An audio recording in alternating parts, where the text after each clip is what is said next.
Welcome to the coolest stuff on the planet. Hi everyone, happy holidays and welcome to the coolest stuff on the planet. I'm Catherine. And I'm Rachel. Getting in the holiday mood, we're going to be looking at the customs of Christmas markets this time. And these are markets held mainly in Germany and other parts of Central Europe in the weeks before Christmas. And what's really nice about them is you can buy all kinds of really nice things for your holidays. So although all the markets kind of have their own traditions that they've come up with, which is fun, the general atmosphere that you're going to find is the same. So you're going to walk in, and it's this charming, old-fashioned market experience, right? So you've got stalls full of wooden toys, handmade Christmas decorations, all sorts of arts and crafts. You have people singing carols, but for real, like real carol singers. You have nativity scenes, big and small. People drinking like hot spiced wine in the cold. All those pretty lights out and everything. Yeah, Christmas trees, like all that stuff that people, you know, that ooey gooey, cozy Christmas stuff that people love, you're going to find. Just like a little Christmas card or something. Yeah. It's like a postcard Christmas scene. The first market was held in Dresden, Germany in 1434, and it was in front of the local church. So, you know, people could not miss it as they were walking in and out. It was a very strategically placed market. Yeah, there was a marketing aspect to the market, as you can see. People would buy all the things they needed for Christmas, you know, toys for the kids, also maybe molds for their baking, all kinds of things like that. This one account, which we thought was funny, Yeah. it says that in 1616 there was this parish priest in Nuremberg. He was complaining because the afternoon service on Christmas Eve was empty because nobody showed up because everybody was out at the market next door buying Christmas stuff. You must have not been too happy about that. Some of the traditional foods that you can buy at these fairs include stuff like roasted chestnuts, almonds, sausages. There's a gingerbread with honey called Lebkuchen, and there's a sweet raisin bread called Stollen, which is also very associated with Christmas. And in fact, in Dresden, there's a Stollen festival.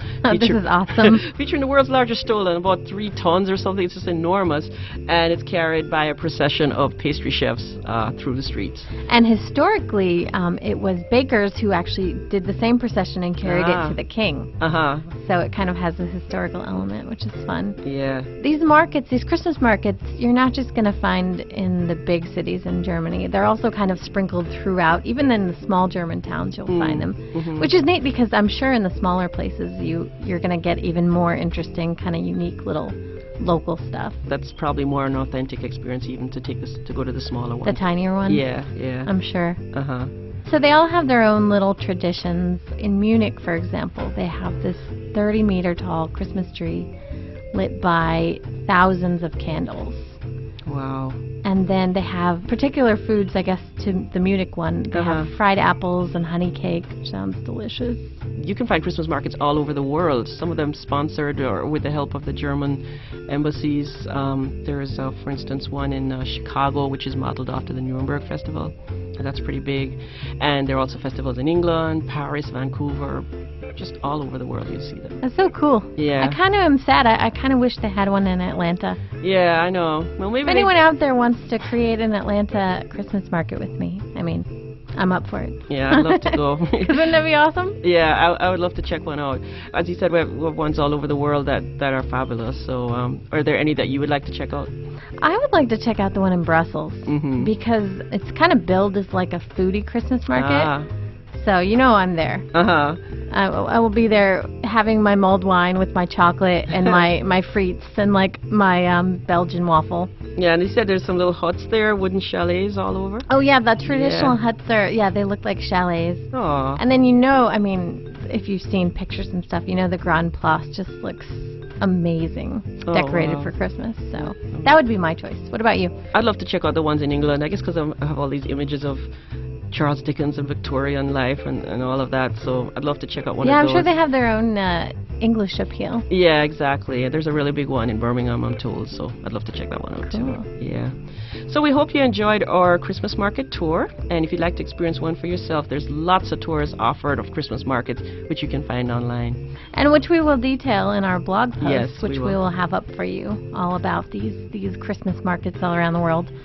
And then, of course, if you want to learn more about Christmas in general or Germany, you can always head to HowStuffWorks.com, where we have a lot of fabulous Christmas content. And we'll see you next time on the coolest stuff on the planet.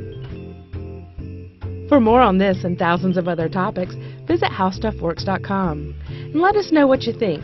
Email travelpodcast@HowStuffWorks.com.